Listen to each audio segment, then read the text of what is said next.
Welcome back everyone to Web Gaming Entertainment. This is another dev blog for the game Tech Executive Tycoon, dev blog number 14. I do want to remind you all that this video and the game at its current state is not indicative of its final quality. Some things in the game are final, some things are not. So just bear that in mind as you watch the video. Thank you. So to jump right in, I'm going to come right into one of the offices here and just hire ourselves a computer hardware engineer.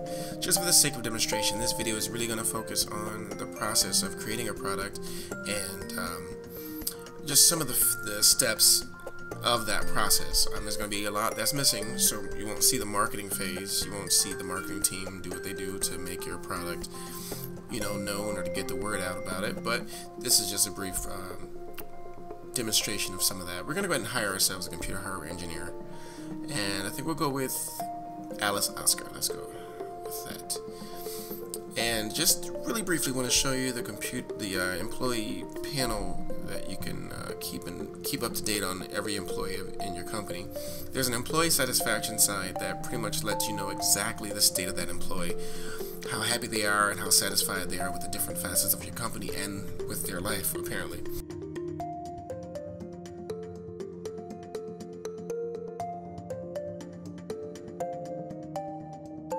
Okay, so let's just continue on and hire a few more employees.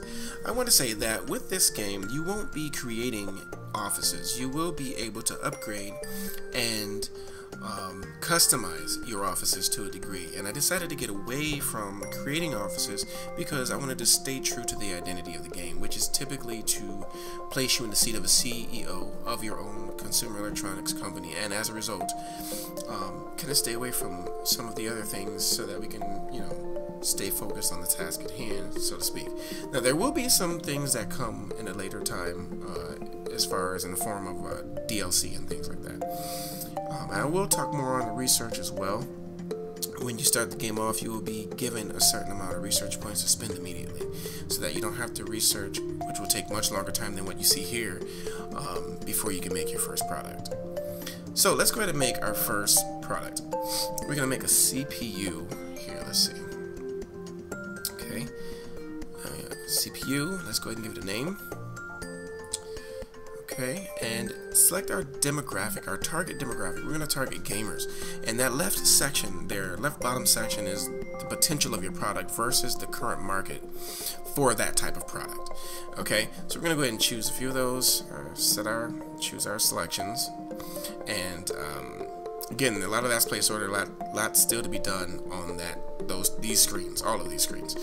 We don't have a lead engineer right now, so we can't really choose one, but just to show you some of the drop-down options that will be available, and I'll go into more detail about that later. But Alice, we have our only computer hardware engineer. We're going to assign her to this project.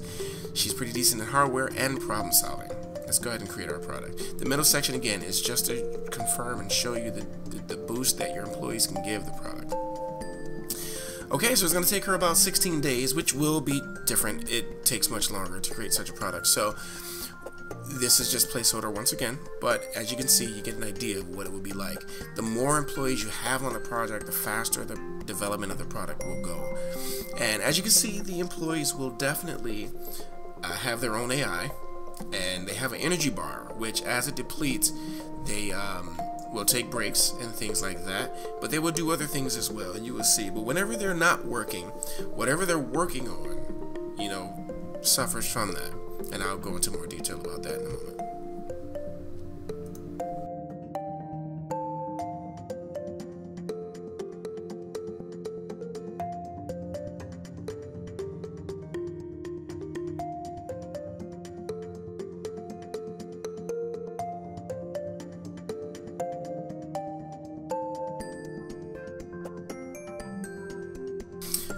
Okay, so now that she's finished creating the product, we want to get over to mass producing the product.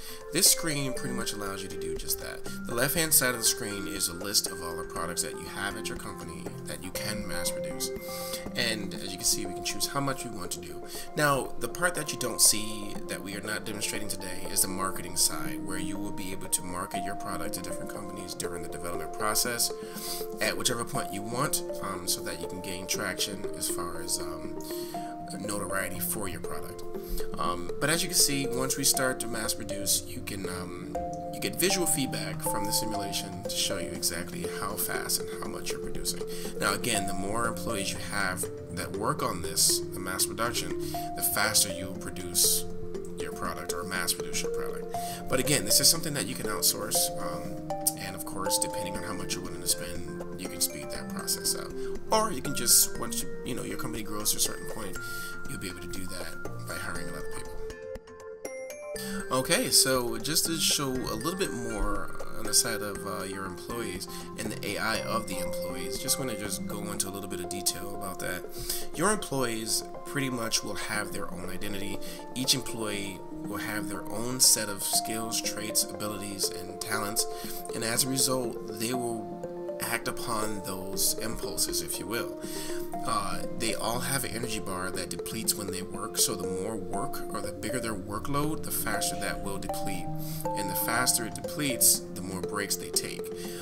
When they take breaks, they're not working, as you can understand, and when they're not working, they do not attribute or do not contribute to the projects that they're working on. So that goes across the board. Your engineers, your HR people, your sales, customer service, finance, whenever they're on break, they're not working, and if they're not working, they're not producing. So the idea is to make their life as easy as possible so that that energy bar goes down much slower so that they're working more often than not. And these are things you can evaluate when you hire them. As I was saying, these dialogue screens are not all complete yet, because there's a whole lot more information I want to give to you when you go about hiring your employees and making employee decisions or management decisions. And this goes across the board, so not just your entry-level employees, but your middle-level management as well as your high-level management. So just keep that in mind. They have their own AI. They will do things based on that.